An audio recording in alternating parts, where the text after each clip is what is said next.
여러분, 샤비쌤이에요. 오늘은 샤비쌤이 책을 한 권 소개해주려고 해요. 갑자기 생뚱맞게 웬 책을 소개하지?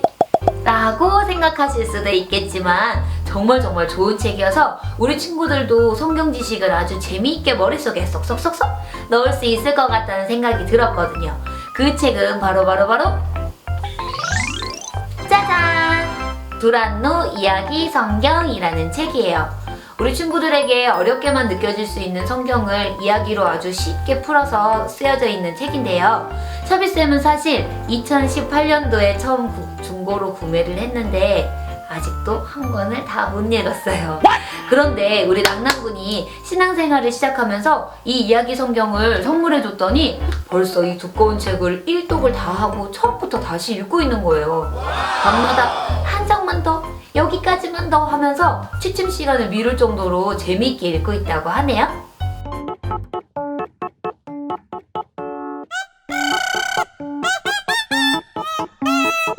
유튜브에는 이 좋은 책을 소개해주시는 분들이 안 계셔서 샤비쌤이 해야 되겠다 했는데 포털 사이트에 검색을 해보니까 이미 많은 부모님들이 읽히고 계시고 또 추천도 하셨더라고요. 그럼 샤비쌤과 함께 잠깐 책을 펼쳐보도록 할까요?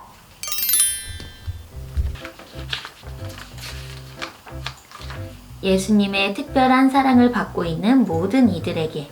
이 문구도 참 마음에 들어요. 성경 목차는 구약 신약으로 나뉘어져 있고 구약이 87가지, 신약이 56가지로 총 143개의 이야기가 들어있어요.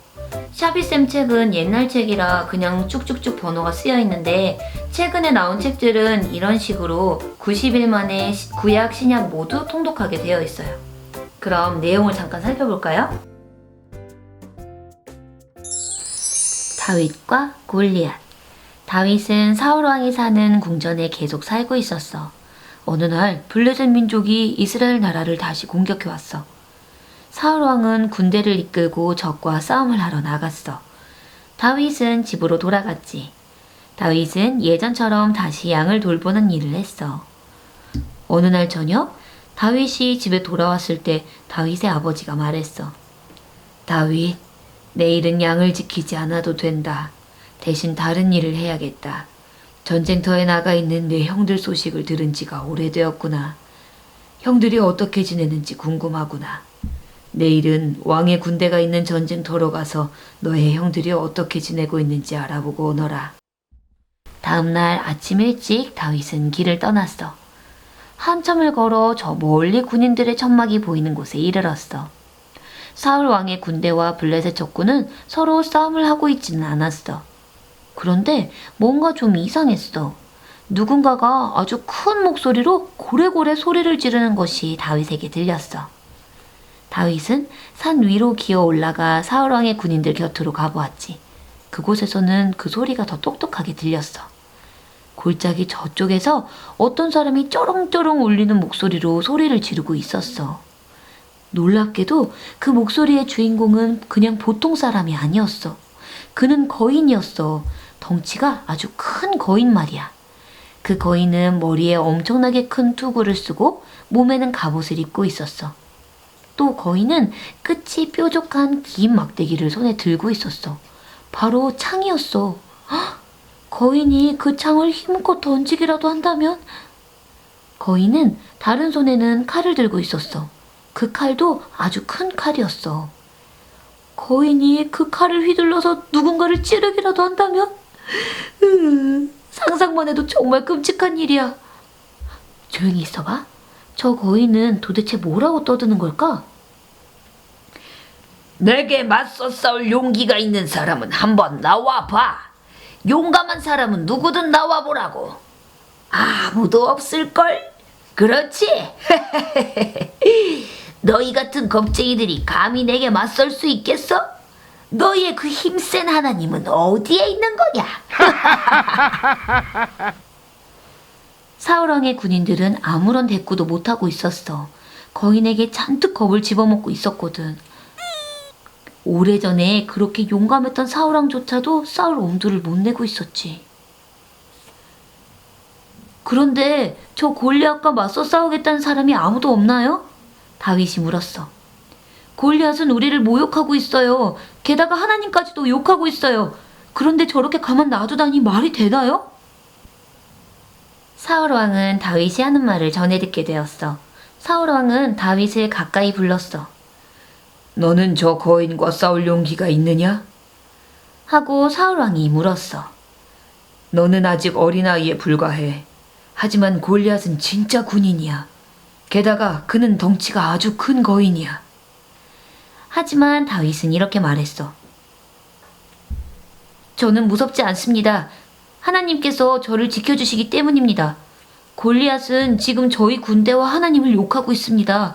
하나님께서는 제가 저 거인을 죽일 수 있도록 도와주실 겁니다. 확신합니다. 저는 저의 무기를 들고 나가 싸우겠습니다. 다윗의 무기가 뭔지 아니? 먼저 막대기가 있지. 그리고 돌팔매끈이 있었어. 다윗은 양을 지키다가 사나운 짐승이 나타나면 이 돌팔매끈을 사용했어. 가죽 조각 위에 돌을 올려놓고 긴 돌팔매끈을 빙빙 돌리면 돌이 슝 하고 날아가서 짐승의 몸에 맞는단다. 난데없이 날아온 딱딱한 돌멩이에 몸통 어딘가를 맞은 짐승은 그 자리에서 바로 도망을 쳐버리지. 다윗은 매끈한 돌멩이 몇 개를 찾아서 주머니에 넣었어. 그리고 골리앗이 소리를 지르며 버티고 서 있는 골짜기로 걸어갔어. 어린 다윗이 걸어오는 것을 본 골리앗은 오히려 화를 냈어. 골리앗이 소리쳤어. 에이, 너는 내가 그깟 막대기로 툭툭 칠 수 있는 강아지 정도로만 보이느냐? 오냐, 이리 가까이 와라. 내가 너를 단숨에 죽여주마. 골리앗은 욕설을 퍼부었어. 하나님을 향해서도 심한 욕을 퍼부었지. 하지만 다윗은 겁을 내지 않았어. 다윗은 침착한 목소리로 골리앗을 향해 말했어. 네가 욕하고 있는 그 하나님께서 지금 나를 도와주실 것이다. 하나님께서 나를 도와 너를 죽이도록 해주실 것이다. 이제 모든 사람은 이스라엘의 하나님이 모든 사람의 주인이심을 알게 될 것이다. 하지만 거인 골리앗은 다윗을 향해 성큼성큼 걸어왔어. 그 사이 다윗은 주머니에서 돌멩이를 꺼내들었어.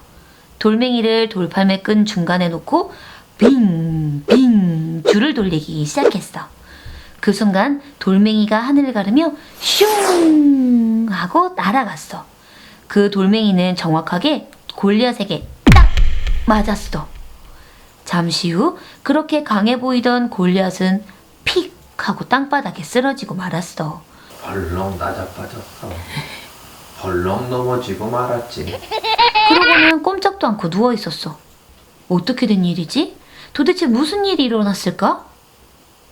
다윗이 날린 돌멩이는 정확하게 골리앗의 이마에 맞았어.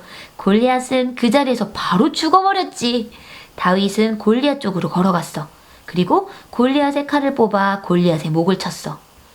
골리앗이 죽는 것을 본 이스라엘 군인들은 갑자기 용기가 생겼어. 무서움이 싹 사라져버렸지. 단숨에 블레셋 군대를 향해 달려가 그들을 공격했어. 블레셋 군인들은 걸음 하나 살려라 하고 도망을 가버렸어. 이스라엘 군인들은 블레셋 군인들을 뒤쫓아가 이스라엘에서 완전히 몰아내버렸어. 사울왕의 아들 요나단도 다윗이 골리앗을 죽이는 것을 똑똑히 보았지. 요나단은 이렇게 생각했어. 다윗은 정말 대단해. 그리고 정말 용감해. 다윗이 하나님을 굳게 믿었기 때문에 거인을 이길 수 있었던 거야. 요나단 왕자는 다윗에게 걸어가 말했어. 다윗, 나의 친구가 되어줘. 여기 내 겉옷과 내 활과 화살 그리고 칼이 있어.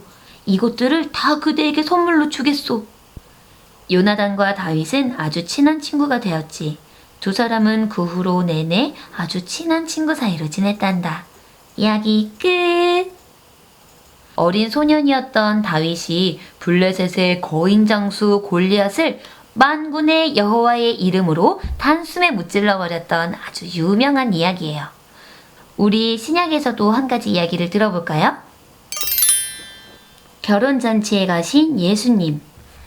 한 청년과 한 아가씨가 서로 많이 사랑하게 되면 결혼을 한단다. 아가씨는 신부가 되고 청년은 신랑이 되지. 사랑하는 신랑 신부가 나란히 서 있으면 그래, 결혼식을 하는 거야. 딴딴따단, 딴딴따단. 결혼식에는 잔치가 벌어지기 마련이지. 어느 날 가나라는 동네에 결혼잔치가 열렸어. 그 결혼잔치에 누가 갔을까? 예수님과 그 친구들, 다른 말로 제자들이 잔치에 가게 되었어. 예수님의 어머니 마리아도 가셨어. 그 외에 다른 손님들도 많이 왔지. 모든 사람이 기뻐하는 잔치였어. 결혼잔치는 점점 흥겨워지고 있었어.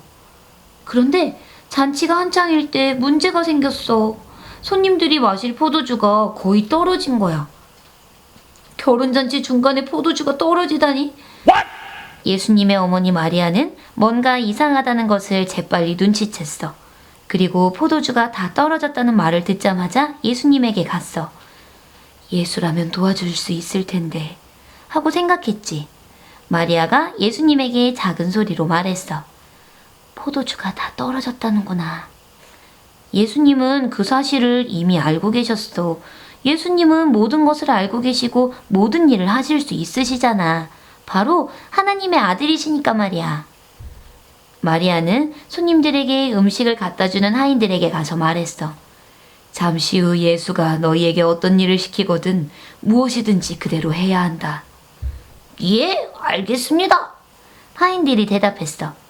이스라엘 사람들의 집 대문 옆에는 돌로 만든 커다란 항아리가 있어. 사람들이 집 안으로 들어가기 전에 먼저 발을 씻어. 대문 옆에 있는 커다란 항아리에 있는 그 물로 발을 씻는 거야. 결혼잔치가 한창인 지금은 손님들이 발을 다 씻은 후라 항아리에 물이 거의 없었어. 예수님은 하인들에게 말씀하셨지. 저 6개의 항아리에 물을 가득 채우시오. 하인들은 예수님이 시키시는 대로 했지. 항아리 6개에 물을 가득 채웠어. 물 한 방울만 더 부어도 넘칠 정도로 가득 말이야. 예수님이 말씀하셨어. 자, 항아리에서 물을 한 컵 떠서 잔치 책임자에게 주고 맛을 보게 하시오. 결혼잔치 책임자는 잔치가 잘 진행되도록 모든 일을 챙기는 사람이야. 하인들을 책임지는 사람이기도 하지. 하인 중 하나가 항아리에서 물 한 컵을 떠서 결혼잔치 책임자에게 갖다 주었어. 그 물을 맛본 책임자는 정말 맛있는 포도주로군. 하는 거야. 하인들은 영문을 알 수가 없었지. 결혼잔치 책임자에게 물을 한 잔 떠다 주었는데 포도주라고 하니까 말이야. 하인들은 항아리 6개에 물을 가득 채웠는데 지금 그 6항아리 속에 포도주가 가득한 거야. 어떻게 이런 일이 일어났지? 아, 이 일은 예수님이 하신 일이야. 예수님이 물을 포도주로 바꾸신 거야. 예수님이 기적을 일으키셨어. 나중에 예수님은 더 많은 기적을 행하실 거야. 아픈 사람들을 고쳐주시고 불행한 사람들을 행복하게 만들어주실 거야. 이번에 예수님은 포도주가 떨어져 결혼잔치를 망칠 뻔한 신랑과 신부를 아주 행복하게 만들어주셨어. 앞으로 예수님은 슬퍼하는 사람들을 많이 도와주실 거야. 예수님은 사람들을 행복하게 만들어주시려고 이 땅에 오신 거니까. 이야기 끝! 예수님의 첫 번째 기적. 물을 포도주로 바꾸신 예수님의 놀라운 기적의 이야기였어요. 이 이야기도 우리 친구들 잘 알고 있는 이야기죠. 그리고 여기 일러두기에 보면 4번 두란노 이야기 성경은 세상에 인간의 모습으로 오신 30대 초반의 예수님을 생각하며 다른 사람에게 말씀하시는 예수님의 말을 예사 높임으로 표현했습니다. 라고 되어 있는데요. 샤비쌤도 이 이야기 성경을 참고해서 사람들에게 높임말을 사용하시는 예수님으로 성경 이야기를 만들었었어요. 그리고 이 책의 장점이 한 가지 또 있어요. 유튜브에 보면 이 143가지의 성경 이야기가 모두 성우 서혜정님의 목소리로 녹음이 되어 있어요. 그리고 책을 구매하면 CD가 함께 들어있는데요. 물론 우리 친구들이 스스로 읽거나 부모님이 읽어주시는 게 가장 좋겠지만 그러지 못할 때도 있잖아요. 그럴 때 이 CD나 이 녹음된 성경 이야기를 사용하는 거죠. 어떤 부모님들은 차로 이동 중에 틀어주시기도 하고 또 어떤 가정에서는 잠자리에 들기 전에 유튜브로 이야기를 들려주시곤 한대요. 사실 어른들에게도 가까이 하기엔 너무 먼 당신 성경책이잖아요. 어려서부터 이렇게 이야기로 성경을 계속해서 듣다 보면 우리 친구들이 나중에도 어디서부터 어떻게 성경을 읽어야 되지? 아니 도대체 이 단어는 무슨 뜻이야? 하면서 이렇게 성경을 점점 더 멀리하게 되는 일은 없지 않을까요? 나의 사랑하는 책 비록 헤어졌으나 이 성경 심히 사랑합니다. 우리의 귀하고 귀한 사랑하는 성경책 이야기 성경을 통해 조금 더 친해져 보는 거 어떨까요? 그럼 모두들 안녕!